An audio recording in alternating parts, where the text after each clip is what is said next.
बात को पकड़ो, गंभीरता से पकड़ो।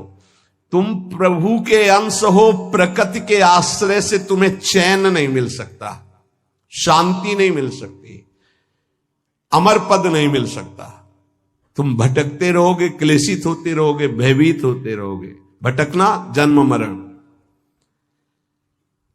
भगवान के एकमात्र आश्रय से तुम्हें विश्राम मिलेगा और कहीं नहीं। जैसे गोस्वामी जी कहते, पायो परम विश्राम, राम समान प्रभु नाही कहूं। लेकिन कोई भगवान का आश्रय लेना नहीं चाहता, रुपया का आश्रय लेना चाहता है। वस्तु का बल, पद का बल, परिवार का बल, देह का बल, समाज का बल, तब तक भगवान के दर्शन हो जाए। लोग बातें बनाते, समझते नहीं। अरे द्रौपदी जी अवतार हैं, द्रौपदी जी कोई जन्म नहीं लिए, अवतार हैं, शक्ति का अवतार हैं, यज्ञ कुंड से प्रकट हुई। लेकिन आश्रय दृढ़ तब हुआ इस घटना के बाद, चीरहरण घटना के बाद। नहीं, पांडवों का आश्रय था, सभा का आश्रय था, अपना बल का आश्रय था, दांत का आश्रय लिया। जब सब छूट गया तो गोविंद द्वारिका वासिन। ये चीज समझने, कल कुछ संत भगवान आए थे, उनसे यही चर्चा हो रही थी कि आश्रय तत्व पर दृष्टि रखो। कहां आश्रय है तुम्हारा? अंदर से देखो, अभी भगवत प्राप्त हो जाओगे। बिगड़ी जन्म अनेक की अबही सुधरे आज, आज अभी होई राम को। आश्रय राम का, आश्रय हरि का, आश्रय प्रभु का। किसका आश्रय? सूरदास जी महाराज कह रहे हैं, अपबल, तपबल और बाहुबल, चौथो बल है दाम। किसका आश्रय इनमें से? अपना बल, तपस्या का बल, दाम का बल, विद्या का बल। किसका बल है? बोले सब बल कहां जागृत होता है? बोले हारे को हरे नाम। जो भगवान के आश्रित हो गया, नाम के आश्रित हो गया। ये जितने आश्रय टिकाऊ नहीं है, प्रत्युत ये तुम्हें भ्रमित करके तुम्हारे समय को नष्ट करने वाले हैं। जिसने धन का आश्रय ले लिया, पतन है, शास्त्र कह रहा है। क्यों पतन है? खूब बल आ जाता है अंदर, क्योंकि गलत आश्रय लिया ना धन का। अब वो मत वाला हो जाता है, शराब पीना, मांस खाना, व्यभिचार करना, ये उद्दंडता ही उद्दंडता आने लगती है। अब भगवत आश्रित और धन आ गया तो उसका धन दूसरी जगह जाता है, क्योंकि आश्रय सही है। अस्पताल खुलवा दिया, पौशाला, संत सेवा, गौशाला, नाना प्रकार की धार्मिक वृत्तियों के द्वारा दूसरों को सुख पहुंचाना। क्यों? क्योंकि आश्रय बढ़िया है। केवल धन का आश्रय है तो सब दोष आ जाते हैं। इतना ही नहीं, शुभ कर्मों का आश्रय बन जाता है, साधना का आश्रय बन जाता है। अपनी साधना, रोज परिक्रमा लगाता हूं, रोज ये करता हूं, ये करता हूं। देखो दिखाई दे रहा है भक्त, भगवान। भक्त का मतलब होता है भगवान का आश्रय। अब वो ये जो सत साधनाएं हैं, असत नहीं है, पर इनका जो आश्रय हो गया वो डायरेक्ट भगवान के आश्रय से हट। अब हमारी टांगें मजबूत हैं तो हम परिक्रमा लगा रहे हैं, कल टांग टूट गई तो आश्रय भगवान का, उनके आश्रय से भगवत प्राप्ति होगी, कोई इनके आश्रय से थोड़ी। लेकिन अगर वो आश्रय लिया है तो फिर लगेगा हमसे कोई साधना ही नहीं हो रही, आप असंतुष्ट हो जाएंगे। एकमात्र भगवान का आश्रय। तभी कह रहे बिगड़ी जन्म अनेक की अबही सुधरे आज। अभी इसी क्षण सुधार हो जाएगा, अभी इसी क्षण बात बन जाएगी। अनेक जन्मों की बिगड़ी क्या? आश्रय केवल प्रभु का, मामुपाश्रिता। भगवत प्राप्ति की साधना का भी आश्रय नहीं। ध्यान दो, ये बड़ा सूक्ष्म। आश्रय केवल प्रियालाल का। साधना बन रही बढ़िया, कल साधना ना बने, ऐसे रोग हो जाए, ऐसी शरीर की स्थिति हो जाए, ऐसी मना स्थिति हो जाए तो हमें भगवत प्राप्ति नहीं होगी क्या? होगी। बोले क्यों होगी? तुमसे कोई साधन तो बनता नहीं। बोले हमने साधन का आश्रय नहीं लिया, हमने तो प्रियाजू का आश्रय लिया। सर्वेषु साधन वरेषु चिरम निराशा। बात समझना, ये आंतरिक है, आध्यात्मिक। भरोसा केवल प्रभु का, आश्रय केवल प्रभु का, इसी से भगवत प्राप्ति होती है। पूर्व में जब प्रथम प्रथम बोलना शुरू हुआ था मुरारी से, उनसे यही आश्रय तत्व पर केवल चर्चा होती थी। आश्रय को समझिए, अगर आश्रय साधन का तो भोग साधन का होता है, साधन सुख का भोग होता है। इसीलिए यह गुण साधनते नहीं, बड़ा सूक्ष्म। अब जैसे अल्पज्ञ साधक है तो सोचता है कि फिर तो साधना ही नहीं करनी चाहिए। तो अभी तक आप कर रहे थे क्या? आपसे करवा रहे थे जिनके आश्रित हो, ऐसे भाव में आओ। साधन हो रहा है, प्रभु को समर्पित हो रहा है, नहीं हो रहा है तो हम तो प्रभु को समर्पित ही हैं, हमारी भगवत प्राप्ति तो पक्की है। भाई ये समझ आनी बहुत कठिन हो जाती है।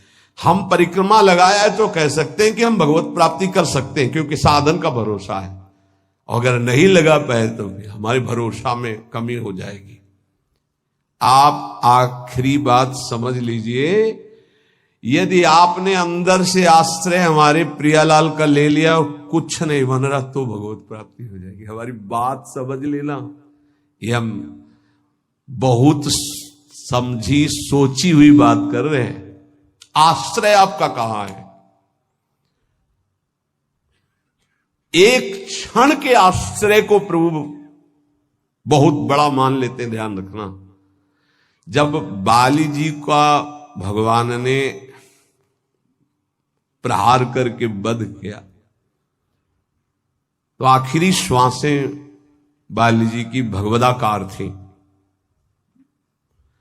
पर भगवान से बड़ा छुपा के वचन बोले, हृदय प्रीति मुख वचन कठोरा। और भगवान की तरफ देखकर कहा, मैं बैरी सुग्रीव प्यारा, कारण कवन नाथ मोहि मारा। हम दोनों भाई हैं, हमें अपने भाई की हर चेष्टा को पता है, जैसा मैं वैसा मेरा भाई। बहुत बड़ा भजनानंदी नहीं, हम जानते हैं, बचपन से साथी है। और मैंने कभी आपका विरोध नहीं किया, आपने मारा क्यों मुझे?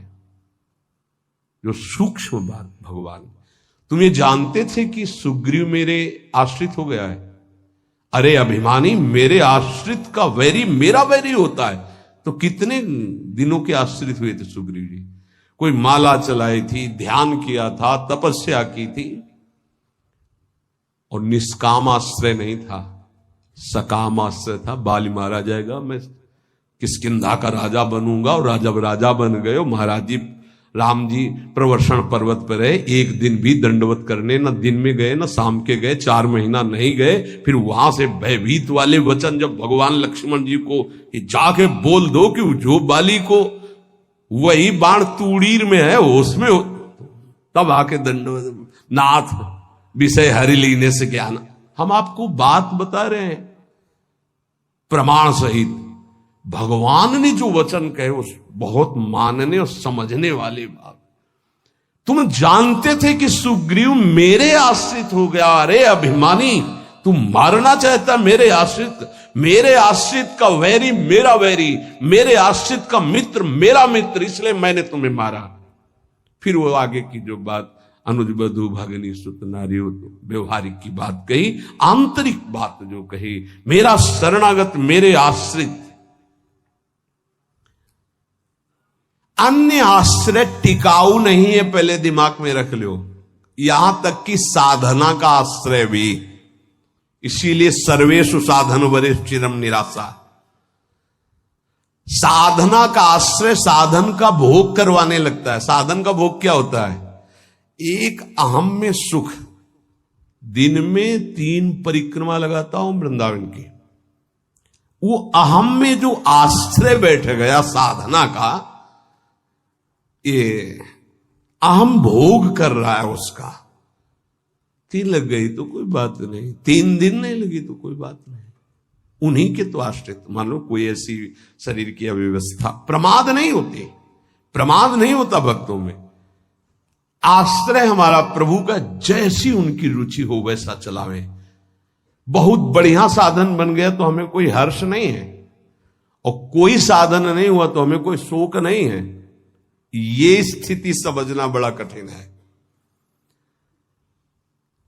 जब तक उपासक भगवान के आश्रित नहीं होता तब तक वो किसी न किसी पराधीनता को स्वीकार करता रहता है, और इसीलिए उसका दुख नहीं मिटता। अन्य आश्रय परिणाम दुख, ध्यान रखना। प्रभु के सिवा अन्य आश्रय बराबर दुख, प्रभु का आश्रय बराबर सुख, दुख की निशानी नहीं। संसार में प्रगट आश्रय भोगों का, शरीरों का, पदों का, धन का बड़ा आकर्षण है। स्त्री का आश्रय, पुत्र का आश्रय, मकान का आश्रय, बड़े बड़े आश्रय हैं अंदर। जब तक ये आकर्षण रहेगा तब तक भगवान में आकर्षण नहीं होता। और अंदर सब आकर्षण में वही कृष्ण का है। भगवान का आश्रय होते ही त्रिभुवन की प्रिय से प्रिय वस्तु से राग खत्म हो जाएगा। ये पहचान है, कोई प्रिय नहीं लगेगा। वही प्रिय लग रहे हैं, उनके सिवा वास्तविक आज भी किसी को कोई प्रिय नहीं लगता। अगर वो अंतर ध्यान हो जाए तो उस शरीर को फूंक दिया जाता है, जला दिया जाता है, गाड़ दिया जाता है। क्या ये प्रियता रही? प्रियता तो प्रभु से ही थी। देखो, प्रगट में देखने वाले की दृष्टि में और वर्तमान की स्थिति में बड़ा अंतर हो सकता है। ऐसा नहीं है कि आप जो दृश्य देख रहे हो वो दृश्य वैसा ही हो। आपकी देखने की क्या शैली है? एक बार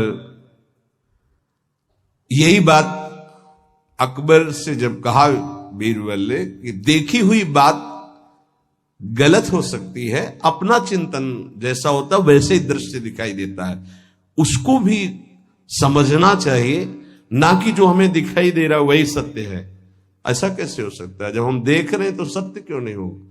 तो उनका कभी ऐसा आपके सामने प्रश्न आवे तो बताना, फिर हम आपको उत्तर देंगे।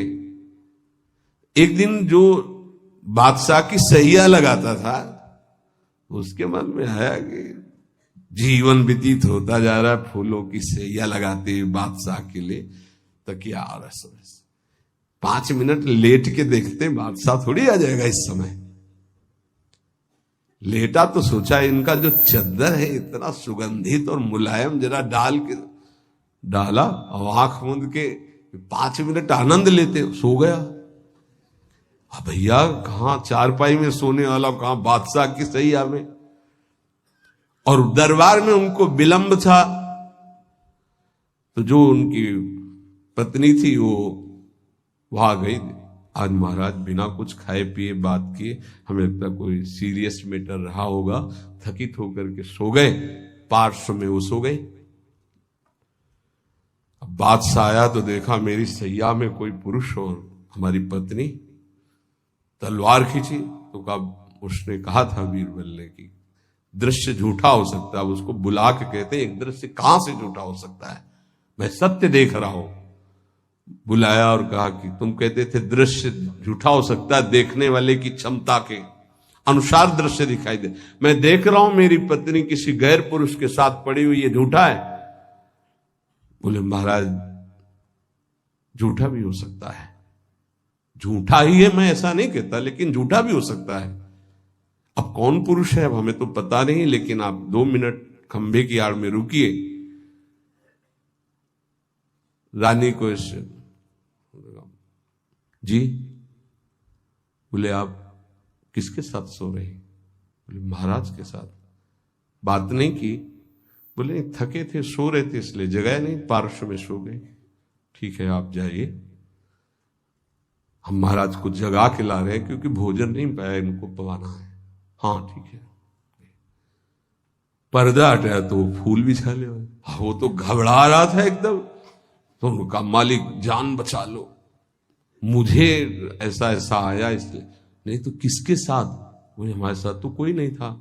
बादशाह पर्दे की आड़ में सुन रहे। पूरे चुपचाप भाग जा, अगर बादशाह जान गए तो मार भगा दिए। बोले सरकार देखा दोनों निर्दोष थे, यदि आप मारते तो दोनों की हत्या आप कर सकते थे, लेकिन दोनों निर्दोष थे। हमारी दृष्टि प्राकृतिक दृश्यों का फाइनल नहीं कर सकती, फिर सच्चिदानंद का कैसे? तो हमें अपनी दृष्टि सुधारने, वीत राग, जिनका राग बीत गया है, अर्थात परम वैराग्यवान, भगवत लीला का रसास्वादन, इसलिए परम वैराग्यवान परमहंस शिरोमणि सुखदेव जी को श्रीमद् भागवत कथन का अधिकारी श्री भगवान व्यास देव जी ने जान करके भागवत दी। जब कोई प्रभु से विमुख हो जाता है तो नाशवान पदार्थों में और शरीर में, ये नाशवान है, इसमें राग हो जाता है। अब ये राग उससे पापाचरण कराता रहता है, वो भगवान की लीलाओं को नहीं देख सकता। हमारा सच्चिदानंद प्रभु की प्राप्ति का पहले भूमिका समझ ले। जब कोई तीनों रागों से, तीन प्रकृति के गुण, तीन शरीरों की रचना, तीनों लोकों का वैभव, तीनों रागों से जो मुक्त हो जाता है वो भगवत प्राप्त होता है। भगवत प्राप्ति में भी बड़ा भेद है कई तरह का। भगवत प्राप्ति में भी जो रस सिद्ध महापुरुष है, वो गोपी भाव को, जो उनसे भी सहचरी भाव को, आपकी दशा का है देह भाव में हो। अब देह भाव से देखोगे तो क्या दिखाई देगा? जैसा चश्मा वैसे दिखाई देगा। इसलिए लीला का वास्तविक रहस्य कौन जानता है? बोले वीतराग। कौन वीतराग? बोले जो परमात्मा से विमुख है, उसका नाशवान प्रकृति के द्वारा रचे हुए वस्तु, व्यक्ति, स्थान, शरीरों में राग हो जाता है। वो राग जिसका नष्ट हो चुका है उसे कहते हैं वीतराग, परमहंस। ये राग कामना पैदा करता रहता है। रजोगुण से राग उत्पन्न होता है और राग से अप्राप्त की प्राप्ति की चाह का नाम कामना है। मैं ये भोग लूं, जो सुना, जो पढ़ा, जो देखा, वो भोग लूं, प्रकृति का कामना कहते हैं। कामना जहां उत्पन्न होती है तो प्रिय पदार्थों का भोग भोगने से लोभ होता है, प्रिय पदार्थों के भोगने में बाधा पड़ने पर क्रोध होता है। भगवान कह रहे हैं कि वीतराग भय क्रोधो मनमया मामुपाश्रिता। जिसका राग नष्ट हो चुका है और जिसका क्रोध नष्ट हो चुका है, क्रोधी नहीं और भय नहीं है। भय, जब तक आप पापाचरण करेंगे तो बिना किसी भय के भी आपको भय लगता रहेगा। ध्यान रखना, हृदयों में देख लेना। अगर भय लग रहा है आपको, अव्यक्त भय, कहीं ऐसा न हो जाए, कहीं ऐसा, आपका मन मलिन है और आपने पापाचरण किए हैं, वो आपको भयभीत करते रहेंगे। जो भगवत शरणागत निर्मल हृदय वाला होता है उसके अंदर निर्भयता आती, निर्भय, निश्चिंत, निशोक। भगवान कह रहे हैं जो राग रहित है और भय रहित है। भय एक ही जगह आता है। अज्ञान जनित नाशवान शरीरों में राग, भोगों में राग, जिससे पापाचरण, तो ये शरीर न नष्ट हो जाए, इस बात का भय बना रहता है। कहीं भोग सामग्री न छूट जाए, इस बात का भय बना रहता है। और एक मन में अव्यक्त भय बना रहता है, वो पापाचरण का फल, वो एक कल्पनात्मक भय बना रहता है, भयावह, जिसे आजकल भाषा में डिप्रेशन कहते हैं। वो बेमतलब की बातें सोच सोच कर डरता रहेगा। लेकिन भजन, भगवद आश्रय, ये निर्भय करता है, भय नहीं रहता। जब हमारी कामनाओं की आपूर्ति होती है तो क्रोध आता है। लेकिन भक्त की अगर कहीं वो कामना वाला भी अभी है, आपूर्ति होती तो कृपा मनाता, बड़ी कृपा हुई, भले नहीं दिया, नहीं मेरा मन फंसा देता।